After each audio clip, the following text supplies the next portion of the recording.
देखो ना त्रिभुज है, कोई समबाहु त्रिभुज एबीसी की भुजा बीसी पर एक बिंदु डी इस प्रकार है कि BD बराबर 1/3 BC, यानी डी बिंदु है वो BC को 3 बराबर भागों में बांट रहा है, कि वो BC भुजा को 3 बराबर भागों में बांट रहा है। और एक त्रिभुज कैसा समबाहु त्रिभुज है, तो बेटा AB बराबर BC बराबर आपका AC है।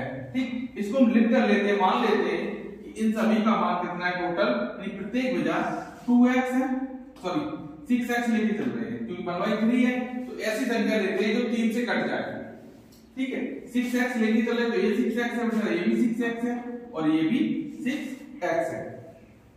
ठीक, इस सभी किसके बराबर बेटा 6x के बराबर है, प्रत्येक भुजा आपकी 6x दे रखी है। अब हमें आपको एक चीज और दे रखी है कि BD बराबर है 1/3 BC दे रखा है। तो बेटा BD की वैल्यू कितनी हो जाएगी, BD बराबर हो जाएगा 1/3 इंटू 6, 3 दूनी 6 बराबर कितना आया बेटा 2x आया। ठीक, तो मान लो बेटा इस तरीके से है। अब हम यहां से एक लंब डाल रहे हैं, जो लंब है हमारा E, यानी यहां पर है AE लंब है BC पर, AE लंब है BC पर। और जब भी किसी समबाहु त्रिभुज में कोई भी भुजा शीर्ष से लंब डाला जाता है तो वो आधार को 2 बराबर भागों में बांटता है। तो इधर ये 6x है, इसको हमने ले लिया ये E है, तो BE बराबर EC होगा, BE बराबर आपका होगा EC, और बराबर हो जाएगा बेटा 1/2 BC, यानी 6x बटे 2 बराबर 3x। यानी जो BE और EC कितना हो जाएगा बेटा 3x हो जाएगा। और यहां पर एक बिंदु है, हम इसको अब लेके चल रहे बेटा, जो बिंदु आपका है वो है D बिंदु। तो D बराबर आपको है, जो D बिंदु है वो 3 बराबर भागों में बांट रहा है। यानी अगर ये बेटा 2x है तो इसका ये भाग भी 2x होगा, एक भाग भी 1x होगा। इधर का 2x और इधर का कितना बचेगा बेटा 4x बचना चाहिए। ठीक, क्योंकि 2 बराबर भागों में 3 बराबर भागों में बांटते हुए चल रहा है। यहां से देखिए बेटा, अगर हम DE की कंडीशन निकालना चाहें, DE बराबर क्या हो जाएगा बेटा BE माइनस ED लिख सकते हैं, BE माइनस ED।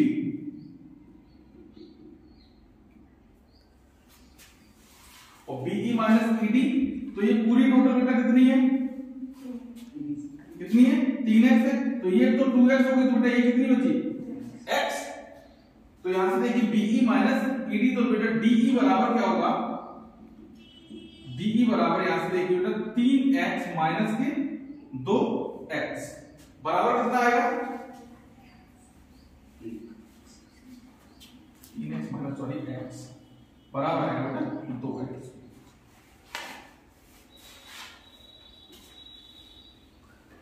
और अगर इसकी कंडीशन निकालना चाहें तो ये तो हमें पहले निकाल ली है, ये x बची है क्योंकि 3 बराबर भागों में बट गई है।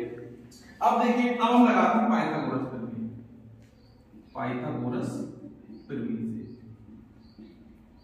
पाइथागोरस प्रमेय क्या कहती है बेटा, कर्ण का वर्ग शेष 2 भुजाओं के वर्ग के योग के बराबर होता है। तो देखिए बेटा ये कर्ण होगा तो AB का स्क्वायर बराबर होगा बेटा AE का स्क्वायर प्लस BE का स्क्वायर।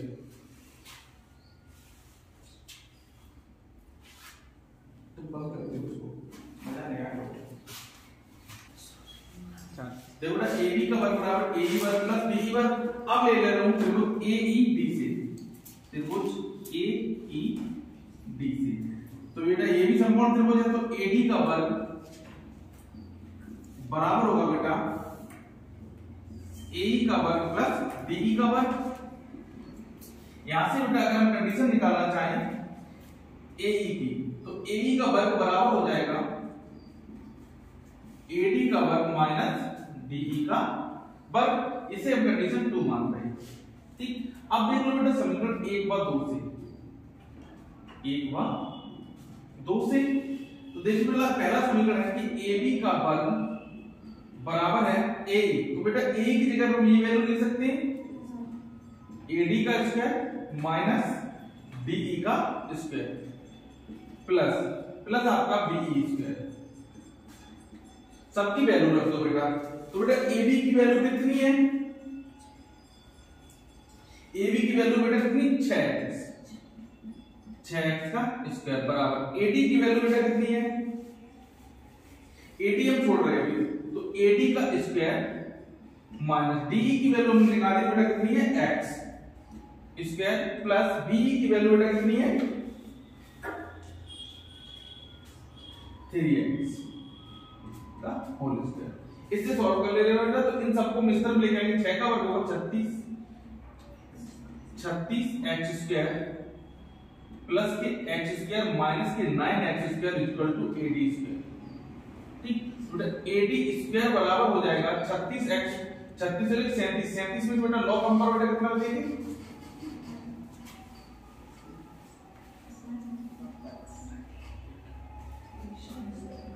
28x square.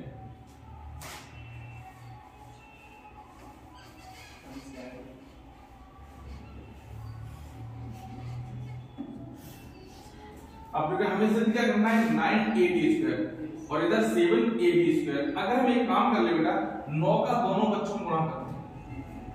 9 का दोनों पक्षों में गुणा करते हैं। पूरा 9AD स्क्वायर इक्वल टू हो जाएगा 9 इंटू 28x स्क्वायर। इसे तोड़ दो बेटा दो भागों में। तो 9AD square equal to 9 into 7 into 4x square.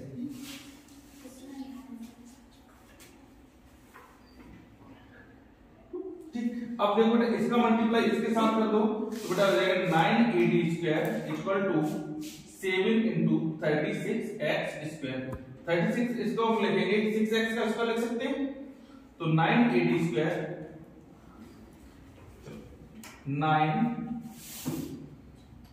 9AD square equal to 7 into 6x का स्क्वायर, जिसको हम AB बोल सकते हैं। तो बेटा यहां से हो गया 9AD square equal to 7AB square. यही हमें करना है।